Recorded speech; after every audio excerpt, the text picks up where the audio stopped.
Hello everyone. In this video, I want to take a look at the intermediate value theorem. So what I'd like to do is take a look at this theorem in depth. I want to break it down and try and explain it. And then after that, I want to talk about one of the applications where we can use the intermediate value theorem. So here I have the intermediate value theorem, and let's read through this. It says, let f be a function that is continuous on the closed interval from a to b, and f of a is not equal to f of b. All right, let's stop there and let's put a picture with this so we can start making sense of what this is saying.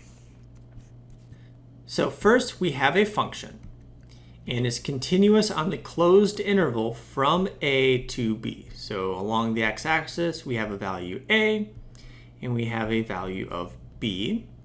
It's a closed interval, so we are including a and b. But the other important thing that that first sentence says is that f of a and f of b are not the same. So one is above the other one on the y-axis. And then over here at b, we have another closed point to indicate that we are including b. And then in between here, my function is doing something and is continuous. So that's where we're at so far. The next sentence says, if n is any number between f of a and f of b, okay, so let's figure out what that means. So n is a number in between f of a and f of b. So somewhere in between these two y values, we have another one, which we're calling n. Then there is at least one number c in the open interval between a and b for which f of c is equal to n. So what that last piece is saying, this is really the most important piece of this theorem, is that if I know there's a value n in between f of a and f of b, I can go over to my function and I should be able to find a value of c that will give me a point on that curve. So going straight down here, this should be c.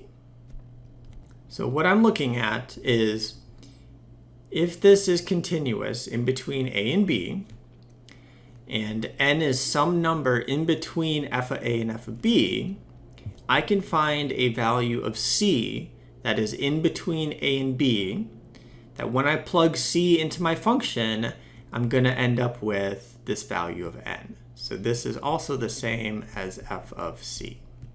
This intermediate value theorem, it is kind of common sense, right? If I know that my function spans these two numbers and it's going across this range of y values, I should be able to find any y value in there that I want. Another way to think about this is, let's say you're hiking or climbing a mountain. You start at 3,000 feet and you hike up to 4,000 feet. Well, no matter how many ups and downs you have in your hike, at some point in that hike, you're gonna go past an elevation of 3,500 feet, okay?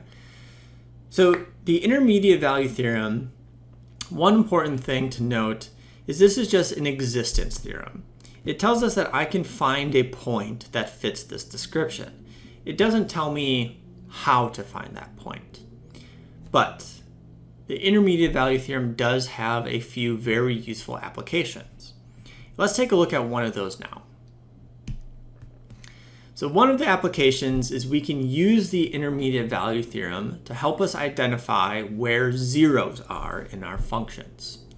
So here I have a function f of x is equal to x cubed plus x squared minus x minus 2. And I just want to verify that this has a 0. So in other words, this crosses the x-axis somewhere between 1 and 2. So what I'm going to do is I want to test out to see what my function value is at 1. So I want to know what f of 1 is. And I also want to test out what f of 2 is.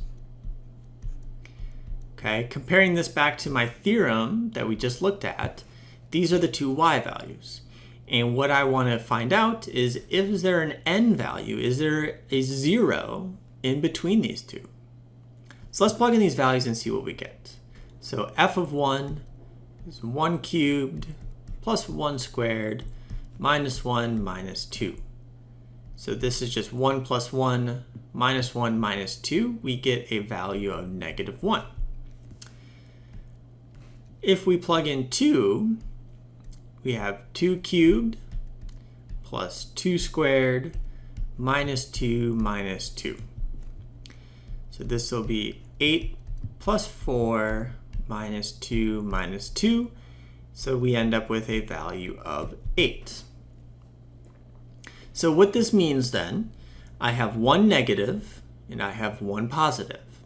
So because this function is continuous in between 1 and 2, and because one of these is negative and one of these is positive, I know that somewhere along this path, it's going to have to cross the x-axis. It's going to have to switch from positive to negative. So we can summarize that. So by the intermediate value theorem, there has to be a 0 in between 1 and 2. So let's just visualize this to make sense of why this works. So our interval is between 1 and 2. At 1, we had a y value of negative 1. So our function is down here. At 2, we had a y value of 8. So our function is up here. Now, because this is continuous in between these 2 points, now I don't know exactly what this function looks like, but I do know that it's continuous and these connect. So because one of them is negative and one of them is positive, our function has to cross the x-axis somewhere along that interval. So that means that we can find this value for c that would give me this n value of 0. And that's one application of the intermediate value theorem.